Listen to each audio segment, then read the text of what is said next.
You see, we've been told a story, a grand illusion that family is the only true support we have, that blood is thicker than water, that our security, our sense of belonging, must come from those tied to us by birth. But life, in its infinite wisdom, has a way of unraveling such myths.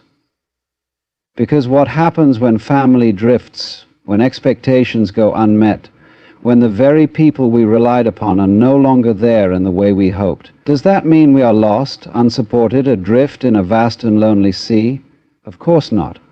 Because real support, the kind that sustains us through the shifting tides of time, is not bound by mere genetics. It is found in something much deeper, much more profound. It is found in the self, in the people we choose, in the moment we embrace, in the purpose we cultivate, and in the quiet realization that life itself is our greatest ally. You see, from the moment we are born, we are wrapped in stories, not just our own, but those inherited from generations before us. One of the most persistent myths is that family is our ultimate refuge, our only true support. We are told that no matter what happens, blood ties will be the unshakable foundation upon which we stand. But life, as it often does, has a way of exposing the cracks in such beliefs. Because the truth is, family is not always the support we expect it to be. Sometimes, as we age, we find that the people who were once close to us begin to drift, not out of malice, but simply because life carries them in different directions. Children grow up and create lives of their own. Siblings become distant, wrapped in their own realities. Some friendships, once thought to be unbreakable, fade into the background, and if we cling too tightly to the idea that only these relationships define our sense of belonging, we set ourselves up for disappointment, for a kind of quiet suffering that comes from believing we are alone. But what if this isn't a tragedy? What if it's an invitation, an opportunity to see the world and ourselves in a new light? You see, real support is not confined to those who share our DNA. It is invariably not even confined to those who share our DNA. It is not limited to those we once thought would walk beside us forever. True support is vast, dynamic, and often comes from the most unexpected places. It is in the stranger who offers a kind word at just the right moment. It is in the friend we meet later in life, who understands us better than our own kin. It is in the mentor, the community, the spiritual connection that reminds us we are never truly alone. But most importantly, it is within us. There comes a moment in life, especially as we enter our later years, when we must turn inward and ask, who am I beyond my relationships? What is left when everything external shifts and changes? The answer, if we dare to look, is something far more stable than any family tie. It is our own presence, our own ability to stand in the midst of uncertainty and know that we are enough. For too long we have been conditioned to believe that security comes from attachment to people, roles, identities. But all things in life are transient. Children leave, loved ones pass, relationships evolve. If our sense of security is tied to things that change, then we will always feel unstable, always reaching for something just out of grasp. But if we root ourselves in something deeper, if we learn to trust the present moment, to cultivate our inner resilience, to find meaning beyond attachment, then we discover a kind of support that is truly unshakable. And so as we move beyond 60, we are faced with a choice. We can cling to outdated narratives, waiting for others to fulfill roles they may no longer be able to play. Or we can open ourselves to the endless possibilities of connection that exist beyond family. We can choose to see support in new ways, to recognize that every interaction, every moment of presence, every act of self-discovery is a form of nourishment for the soul. Because in the end, the greatest support we will ever have is not something external. It is not bound by duty or obligation. It is the quiet knowing that no matter what shifts, no matter who comes or goes, we are already whole, and in that wholeness we find a strength greater than any single relationship.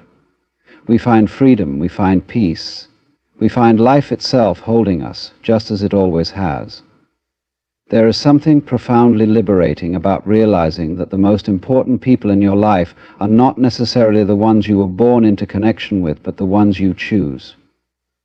As we grow older, we come to understand that family, as society defines it, is not always the strongest foundation. In fact, it is often the people we meet along the way, the souls who resonate with us, who understand us without the weight of obligation, who form the deepest bonds.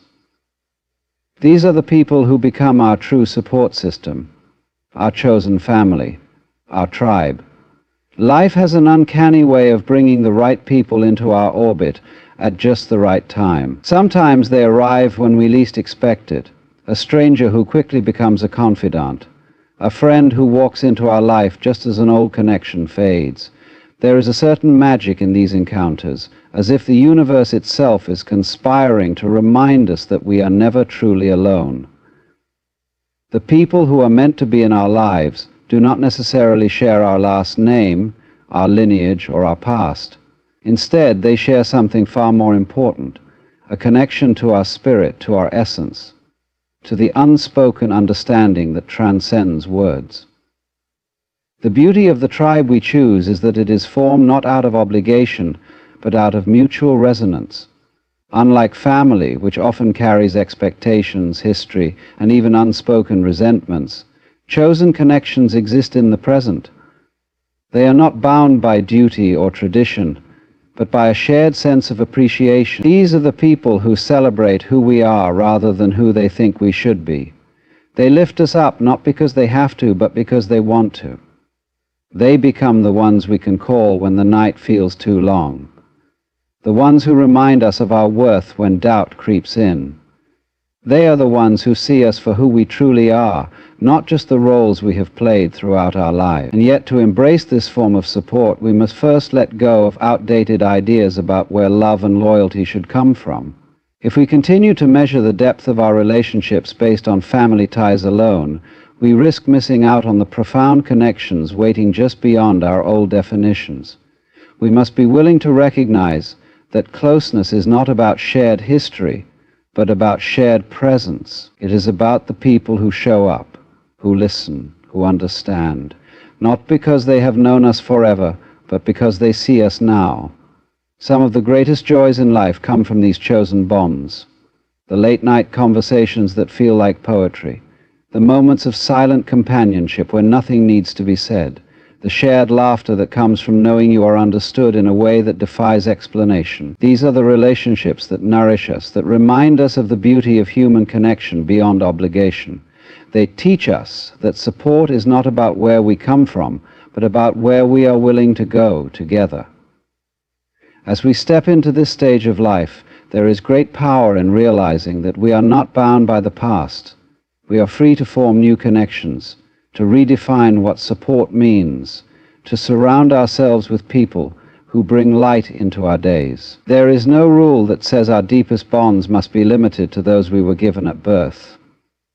In fact, some of the most profound relationships are the ones we build intentionally with those who reflect the truth of who we have become.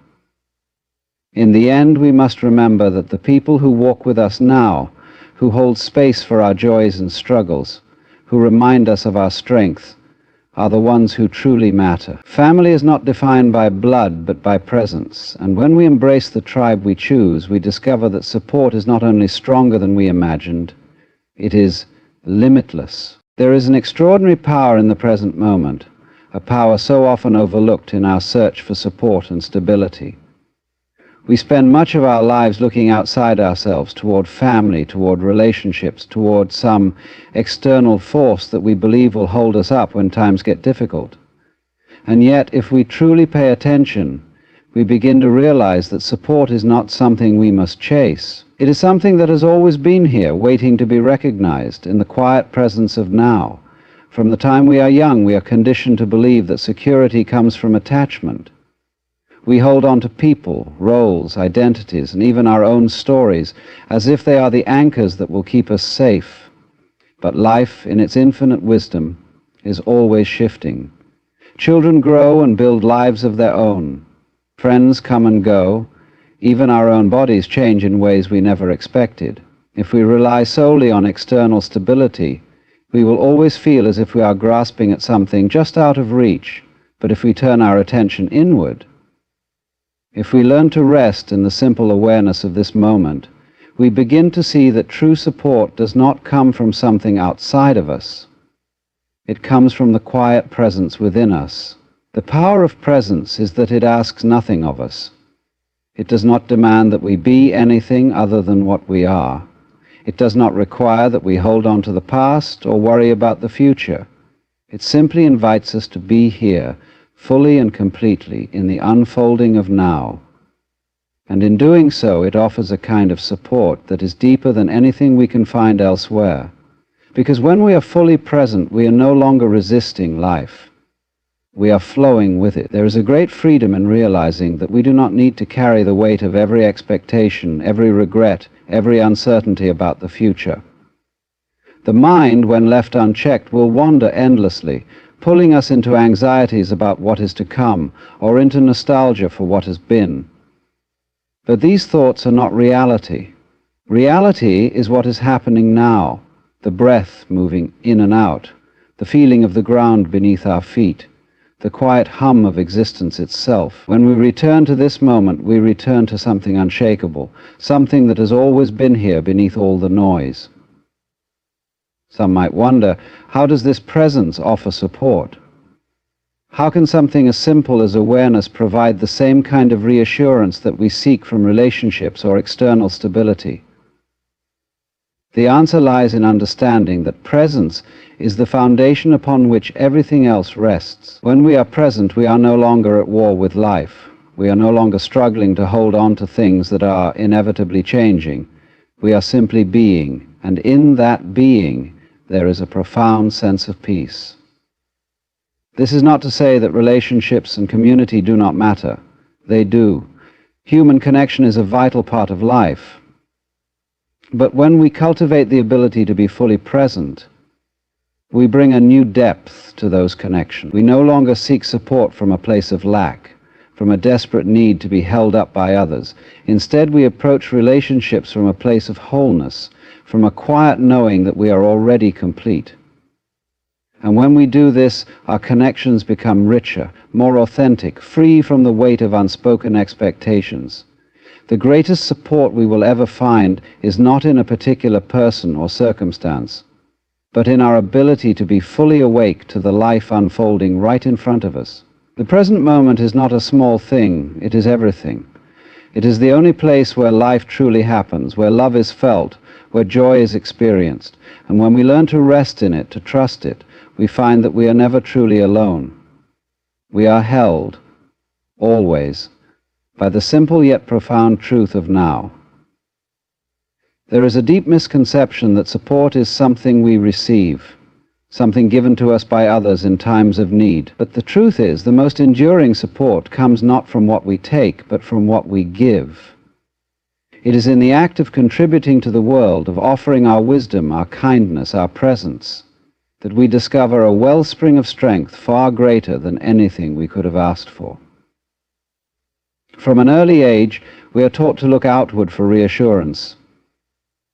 We seek validation, approval, and a sense of belonging from those around us. But as we move through life, particularly beyond 60, we begin to realize that these external sources are fleeting.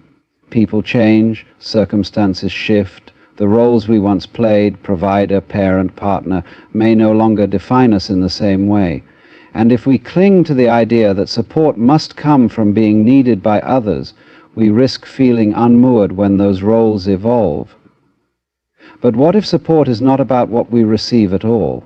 What if the most profound sense of purpose, of fulfillment, comes from what we offer to the world?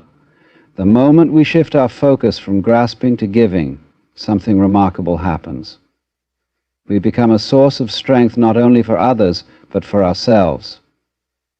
The act of contributing, whether through sharing our experiences, guiding those who seek wisdom, or simply offering a listening ear, creates an unbreakable foundation of meaning. There is an undeniable energy that flows when we give freely without expectation. When we offer kindness, when we uplift others, when we share what we have learned, not because we must, but because we can, something within us expands. We begin to realize that support is not a finite resource to be hoarded, but an infinite force that grows the more we share it. And in that realization, we find a kind of security that does not depend on anyone else's actions or approval.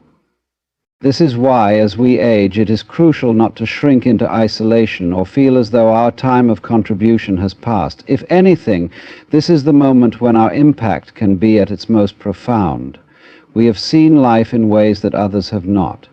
We have endured, grown, and carried the weight of lessons that younger souls have yet to encounter. And in sharing what we know, in being present for others without attachment to outcomes, we create something far stronger than family ties or social expectations. We create a legacy. But legacy is not about leaving behind material wealth or a name written in history books. Legacy is the invisible thread of wisdom, love, and kindness that we weave into the lives of those we touch. It is the quiet reassurance we offer to a struggling friend. It is the encouragement we give to someone standing at the crossroads of their own journey. It is the stories we tell, the laughter we share, the light we bring into a world that is always in need of more. And perhaps the most beautiful part of all is that when we give without attachment, we discover something unexpected. We are never without support ourselves. Because the act of giving, of being fully present for another, is in itself an act of receiving. In those moments, we are connected to something much larger than our individual selves. We are part of the great unfolding of life, part of a cycle that has no beginning and no end. So rather than seeking support in the form of reassurance or validation, we can ask ourselves, what can I offer?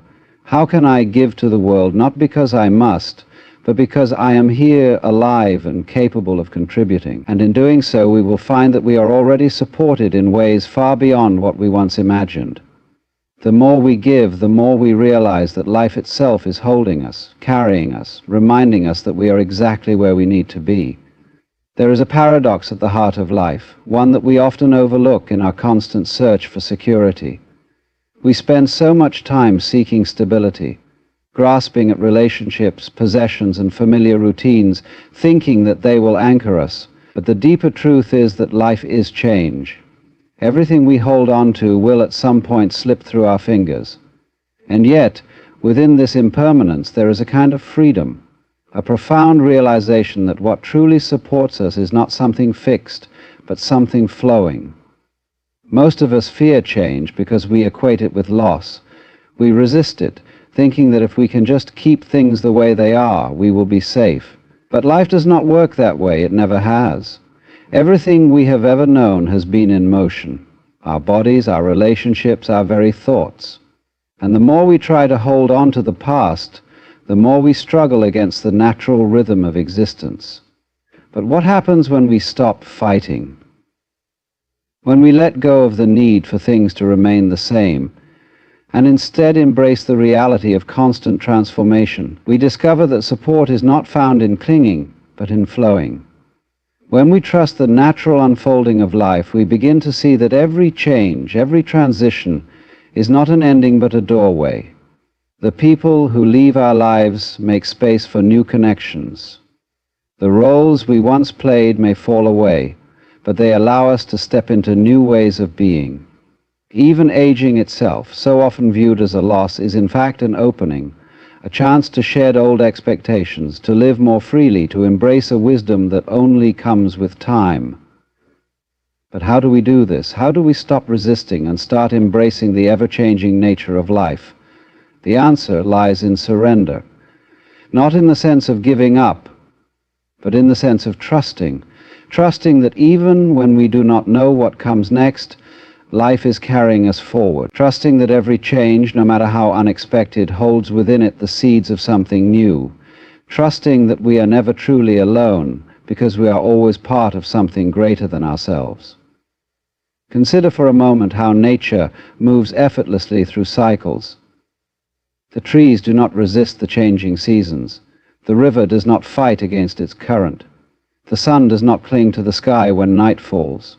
There is an intelligence in this, a deep knowing that everything has its time, and that each phase of life serves its purpose, and we too are part of this great unfolding.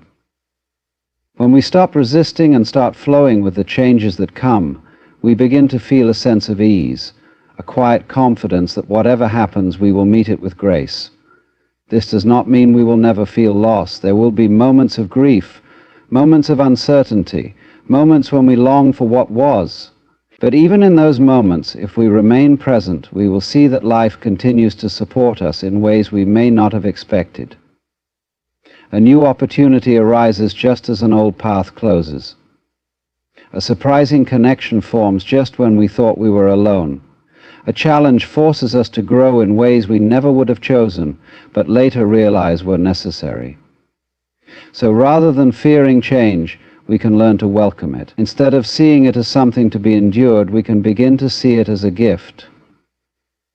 Because every shift, every ending, every transformation is a reminder that we are alive, that we are still moving, still growing, still becoming. And that in itself is the greatest support of all. Life is a symphony, yet so often we fail to hear its melody. The noise of the world and the turbulence within us drown out the subtle whispers of something greater, God's voice. But perhaps the answer is not in searching harder, but in letting go. True clarity emerges not from grasping, but from releasing. In this moment, I invite you to pause, breathe, and consider. What if the divine guidance you seek has always been present, waiting in the stillness? Today, we will explore 6 habits that, once released, will open your soul to hear God's voice more clearly. Life is a dance of sound and silence, a rhythm of noise and stillness. And yet in the endless clamor of the world and the ceaseless chatter of our minds, we often lose our connection to the subtler, more profound melodies of existence. To hear God's voice clearly is not about shouting louder into the void or straining your ears for answers. It is about quieting the inner turbulence, stepping into the space where noise dissipates and the whisper of divinity becomes unmistakable.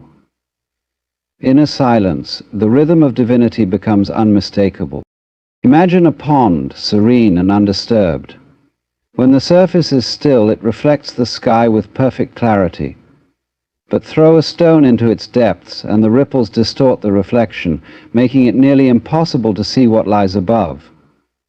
Our minds, too, are like this pond. Every thought, every worry, every rumination is another stone disrupting the stillness. We cannot hear the voice of God when the surface of our soul is in constant motion. How can we experience happiness when the surface of our soul is in constant motion? You must begin with silence, not just the absence of sound, but the presence of calm. To sit quietly with yourself, unburdened by the need to solve, fix, or analyze, is to create a sanctuary where divine guidance can reach you. This silence is not passive. It is alive, vibrant, and full of potential. It is the space where your inner dialogue softens, where you stop grasping for answers and allow them to arise naturally. We often believe we need to think harder, plan more intricately, or analyze life more deeply to find solutions. But overthinking is a trap, a maze with no exit. It keeps us running in circles, chasing our own tails, unable to break free. The truth is that overthinking builds walls, while God's voice moves like the wind, free, unrestrained, and ungraspable by the rational mind. To hear it, you must stop trying so hard. Let your thoughts settle like leaves falling gently to the forest floor. And in the stillness that follows, you will discover clarity. Yet silence alone is not enough if you cling to control. Life is unpredictable, a river that flows where it will. And we, in our fear of uncertainty, often fight against this current, trying desperately to steer it in the direction we believe is best. But control is an illusion. It is the belief that we can bend the universe to our will, Yet this very act of resistance drowns out the gentle guidance of the divine. End of footnote. Surrender is not giving up, it is letting go. It is trusting that the river knows where it is going, and that God's voice is carried on its currents. There is also a kind of noise that does not come from within but from the world around us, the need for validation from others, the constant seeking of approval, is a distraction that pulls us away from our true selves. When we place our worth in the hands of others, we become deaf to the inner voice that knows our path. God speaks in the quiet spaces of your soul, not through the applause or criticism of the crowd. To hear Him, you must turn inward, and trust that your value does not depend on external affirmation. Fear, too, is a great deceiver. It whispers lies that distort our perception and keeps us imprisoned in doubt and anxiety. Fear tells us to stay small, to avoid risk, to cling to what we know. But God's voice does not come through fear. It comes through courage, trust, and the willingness to step into the unknown. When you release fear, you make space for love, and in love, divine guidance becomes clear and unmistakable. Finally, we must let go of our resistance to change. Life is a process of continual transformation, a journey of shedding old skins to grow into something new. Yet how often do we cling to what is familiar, even when it no longer serves us? Change can be uncomfortable, even painful, but it is also sacred. It is in the moments of transition, when the old falls away, that we are most open to hearing God's voice. Sacredly, for it is in these spaces of uncertainty that His guidance becomes a beacon, leading us toward our truest selves. End quote. To hear God's voice is not about adding more to your life, but about letting go of what no longer serves you. Silence the noise within. Release the need to control. Quit seeking validation from others. Abandon fear-based thinking. Let go of your resistance to change. Each of these habits is a stone removed from the pond of your soul, allowing the waters to still and the divine reflection to become clear. And in that stillness you will find not only the voice of God, but also the profound realization that it was never separate from you. It has been whispering to you all along. So consider this prospect. The human desire to control is deeply ingrained, a reflex born from the fear of uncertainty. We cling tightly to plans, routines, and expectations, as if life were a machine to be managed rather than a mystery to be embraced. In our efforts to hold the reins, we often miss the gentle nudges of divine guidance. To hear God's voice clearly, we must release this need to control and step into a posture of trust and surrender.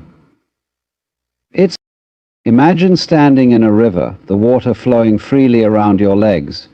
You can resist the current, planting your feet firmly and straining against its force, or you can let go, lifting your feet and allowing the river to carry you. Resistance may give the illusion of stability, but it is exhausting and futile. The river will flow regardless of your efforts. To surrender is not to give up, but to cooperate with the flow of life, trusting that it knows the way. Control is a form of fear disguised as power. We believe that if we can just manage every detail, we can avoid pain, loss, or failure. But in truth, this need to control creates tension, anxiety, and disconnection from the divine. God's voice often comes in the form of gentle invitations, a soft urging to take a step in faith or to let something go. When we are preoccupied with controlling outcomes, we drown out these whispers with the noise of our own agendas. Letting go of control is not a passive act, it is a conscious choice to trust in something greater than yourself. It requires courage to loosen your grip and allow life to unfold as it will. This trust does not mean that everything will be easy, or that you will always understand the path ahead, but it does mean that you can move through life with a sense of peace, knowing that you are not alone, and that the divine is guiding you, even in the uncertainty. In this space of surrender, you begin to notice the subtle ways God speaks. It may be through a chance encounter, a moment of insight, or a feeling of peace that arises when you least expect it. These are not coincidences, but threads of guidance woven into the fabric of your life. When you stop trying to force things to happen and instead remain open and receptive, these threads become more visible, leading you toward the path meant for you. It takes time, it takes many trials, but for creatives to arise, leading you toward the path meant for you. However, surrendering control also means letting go of the attachment to specific outcomes. We often pray for guidance, but secretly hope it aligns with what we want. This creates a barrier to truly hearing God's voice. Divine guidance does not always align with our plans, but it is always aligned with our highest good. When you release the need to dictate how things should unfold, you open yourself to possibilities far greater than anything you could have imagined. It is also important to recognize that control is often rooted in a lack of trust, not only in God but also in yourself. Deep down, you may fear that you are not capable or worthy of divine support. But God's voice is not reserved for the perfect or the extraordinary. It is for all who are willing to listen, to trust, and to step forward in faith. When you let go of control, you affirm your belief in this truth, that you are held, guided, and deeply loved, no matter where the river takes you. Releasing control is not something you do once and for all. It is a practice, a daily decision to let go of the steering wheel and allow the divine to take the lead. It may feel uncomfortable at first, like stepping into the unknown without a map, but with time you will come to see that the map was never necessary, for the voice of God is your compass. It will guide you through every twist and turn, every challenge and triumph, with a wisdom far greater than your own. And so, as you loosen your grip and allow the current to carry you, you will find that life becomes less about struggling and more about flowing. In this flow, God's voice is no longer a faint whisper struggling to be heard. It becomes a clear and steady presence, guiding you with love and purpose toward the life you were always meant to live. Seeking validation from others is a deeply ingrained habit, one that many of us carry without even realizing it. From childhood, we are taught to look outward for approval. Parents praising our accomplishments, teachers rewarding our successes, friends affirming our worth. Over time, this external validation becomes a measure of how we see ourselves. But this constant seeking of approval creates a noise that drowns out the still, small voice of God within. It becomes as if the voice of God within, if you want to hear that voice clearly, you must let go of the need to be validated by others.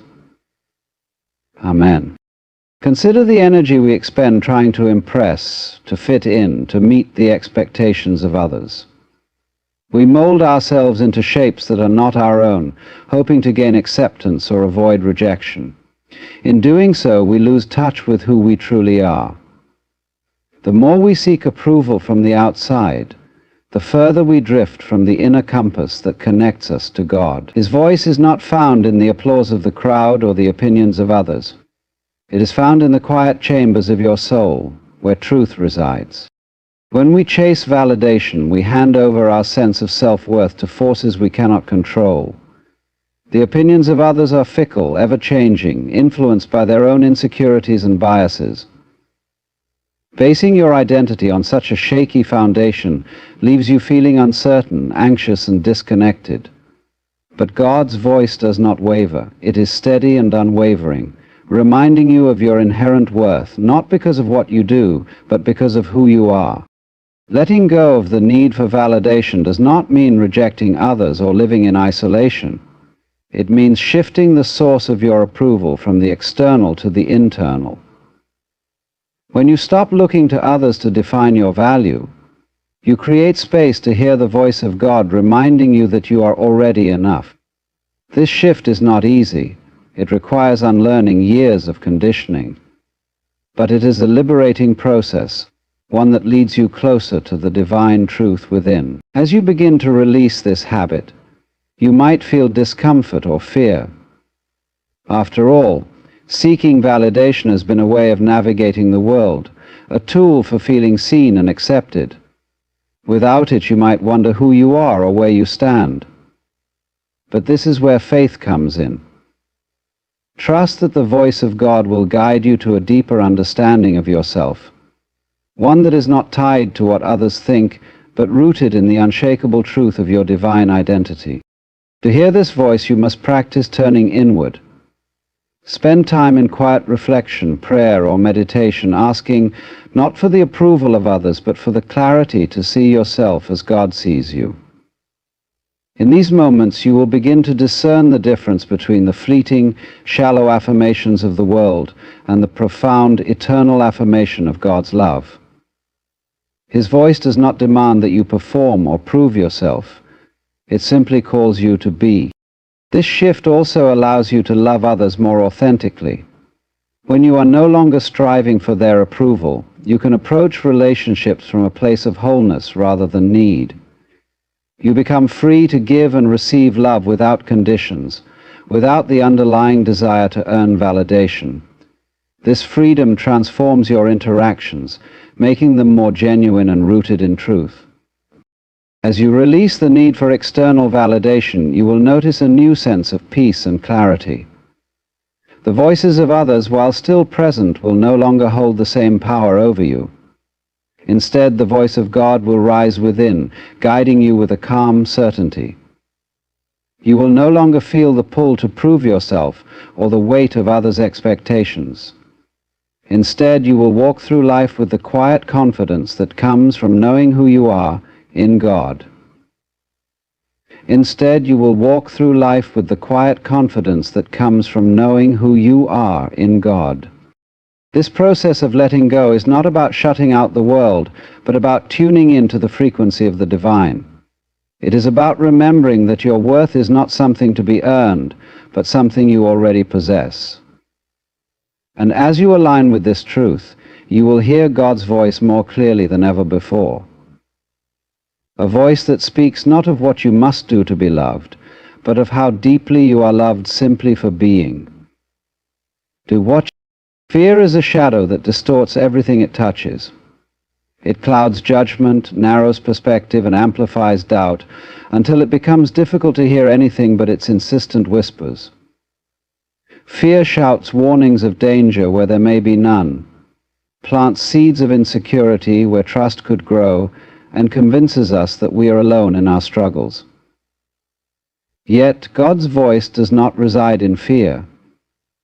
It is not harsh or urgent, but calm, steady, and full of reassurance.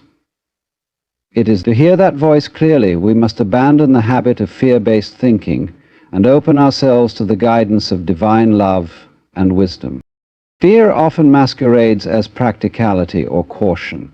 It tells us that its warnings are there to protect us, to keep us safe from harm, and in some cases it does serve a purpose, alerting us to genuine threats or encouraging us to prepare. But fear becomes problematic when it takes over, infiltrating our thoughts and decisions, keeping us locked in cycles of worry and self-doubt.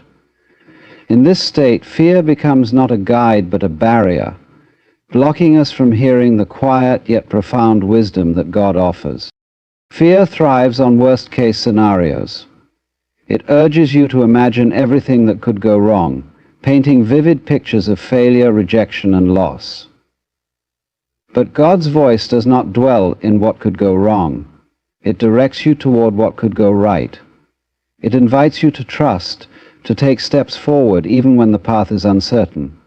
Fear tells you to shrink back, to stay within the confines of what is familiar and safe, living in the flow of grace. God's voice, however, calls you to expand, to grow, to step into the unknown with faith. The habit of fear-based thinking often stems from a deep desire to control outcomes. If we can predict every possible risk, we think we can avoid pain or disappointment. But this is an illusion. No amount of planning or worrying can shield us from life's uncertainties. In fact, fear often creates the very scenarios it seeks to prevent. Fear often creates the very scenarios it seeks to prevent. When you act from a place of fear, you limit your choices, make decisions that feel safe rather than inspired, and close yourself off to possibilities that could lead to growth and fulfillment. If you are in a place of bewilderment, if you are in a place of confusion, if you are in a place of hesitancy, you will miss all kinds of things. To let go of fear-based thinking, you must first recognize it for what it is, a distortion, not a truth. Fear is loud, but it is not wise. It may feel urgent, demanding your immediate attention, but it is not aligned with the eternal perspective of God. Begin by noticing when fear arises. Does it tighten your chest, quicken your heartbeat, or fill your mind with doubts? Acknowledge its presence, but do not let it take the lead. Instead, pause, breathe, and ask yourself, what is God saying in this moment? God's voice is not rooted in fear, but in love, and love, as Scripture reminds us, casts out fear. When you align with love, you begin to see beyond the limits of fear-based thinking. You start to trust that even if challenges arise, they are not insurmountable. You understand that you are not navigating life alone, but are guided and supported by a presence far greater than yourself. In this trust, fear begins to lose its grip. Releasing fear-based thinking is not about denying that difficulties exist. It is about choosing not to let fear dictate your responses to those difficulties. It is about leaning into trust, even when the path ahead is unclear. When you let go of fear, you make space for courage, faith, and creativity. You become open to hearing God's voice, which is always present, but often drowned out by the noise of fear. Instead, the answer is always present, but often drowned out by the noise of fear. This shift does not happen overnight. Fear is a deeply ingrained habit, one that requires conscious effort to break. But with practice, you can learn to recognize when fear is speaking and to choose a different response.